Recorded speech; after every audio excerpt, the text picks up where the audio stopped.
നീ ഉറപ്പിക്കേണ്ട ഒരു കാര്യമുണ്ട്. നീ മരണപ്പെട്ടാൽ ലോകം നിനക്ക് വേണ്ടി ദുഃഖിക്കുകയില്ല. ലോകത്തിൻ്റെ ചലനങ്ങൾ തുടർന്നുകൊണ്ടേയിരിക്കും.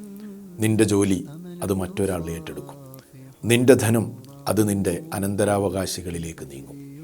നീ അറിയണം, നിനക്ക് വേണ്ടി ലോകം എത്ര നാൾ ദുഃഖിക്കും. നിന്നെ പരിചയമുള്ളവർ പറയും, പാവം, അള്ളാഹു അദ്ദേഹത്തിന് പുറത്തു കൊടുക്കട്ടെ എന്ന്. നിന്റെ കൂട്ടുകാർ നിനക്ക് വേണ്ടി എത്ര നാൾ ദുഃഖിക്കും. ഏതാനും മണിക്കൂറുകൾ, അതല്ലെങ്കിൽ ഏതാനും ആഴ്ചകൾ മാത്രം. അത് കഴിഞ്ഞാൽ അവർ അവരുടെ പഴയ ആഹ്ലാദങ്ങളിലേക്ക് മടങ്ങും. പിന്നെ നിന്റെ വീട്ടിലെ അഗാധമായ ദുഃഖമാണ്. അതെത്ര നാളുണ്ടാകും? ഒരാഴ്ച, 2 ആഴ്ച, 1 മാസം, ഏറി വന്നാൽ 2 വർഷങ്ങൾ.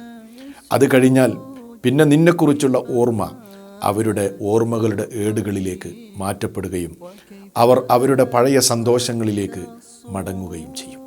ഇതോടെ ജനങ്ങൾക്കിടയിൽ നിന്റെ ജീവിതത്തിൻ്റെ സ്റ്റോറി അവസാനിക്കുകയാണ്. അവിടെ മുതലാണ് നിന്റെ ജീവിതത്തിൻ്റെ യഥാർത്ഥ കഥ ആരംഭിക്കുകയും ചെയ്യുന്നത്.